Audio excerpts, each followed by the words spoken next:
पंजाब में किसान संगठनों के साथ किसानों के मसले पर कई दौर की बातचीत हुई है और अभी भी हम बातचीत के लिए किसान संगठनों से कहा है कि इसका समाधान बातचीत के माध्यम से हम निकालेंगे, क्योंकि किसी भी समस्या का समाधान बातचीत के माध्यम से ही निकलता है, वार्ता के माध्यम से ही निकलता है।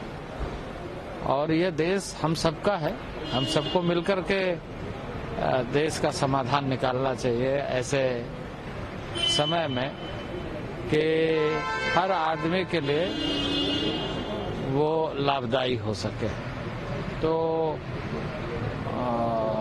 मैं आशान्वित हूँ अभी भी कि हम सब मिलकर के इसका सारांश निकालेंगे और इसका समाधान होगा।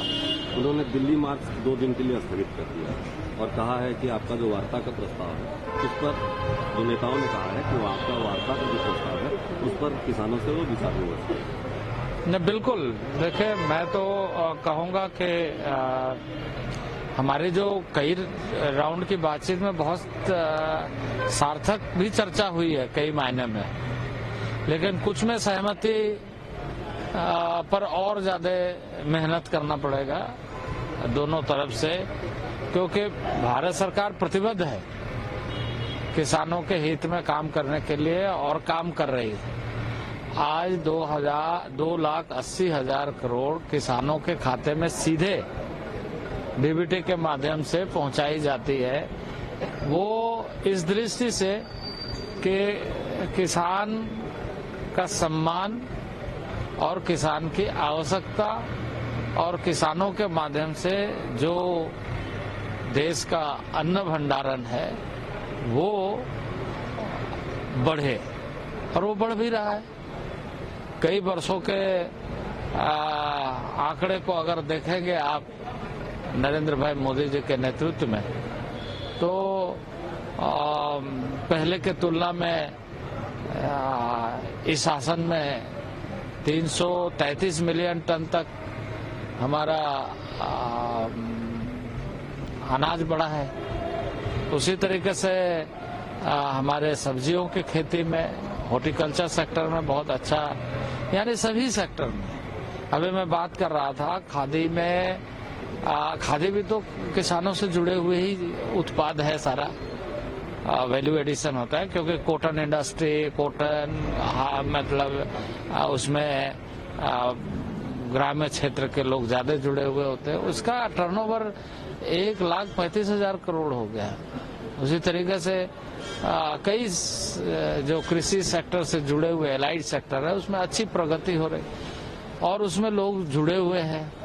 तो सबों के इस एफर्ट्स को, सबों के इस प्रयास को जो नरेंद्र भाई मोदी के नेतृत्व में एक नया आधार मिला है, उसको हमें आगे बढ़ाना है और ऐसे कोई भी विषय आए उस पर हमें चर्चा करना है और चर्चा के माध्यम से समाधान निकालना। राकेश टिकैत ने भी कहा है कि वार्ता की जानी चाहिए।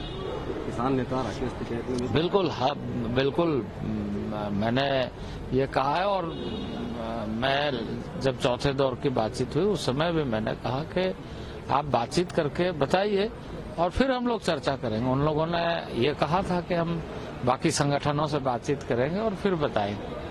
तो ठीक है, उसमें हो सकता है उन्हें सहमति नहीं मिले वो अपने संगठनों के साथ, तो हम फिर से बात कर सकते हैं।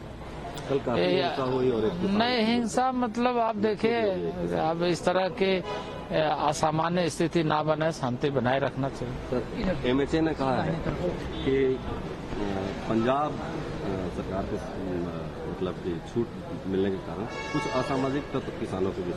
देखिए, अभी इस समय इस तरह की कोई बात मैं नहीं कहूँगा जो प्रशासनिक दृष्टि से आती है। ये सारा विषय प्रशासन का है, प्रशासन पंजाब की हो या सबको सामान्य स्थिति में आम नागरिक को किसी तरह का कोई कठिनाई नहीं हो, इसके बारे में हर आदमी को ध्यान रखना है।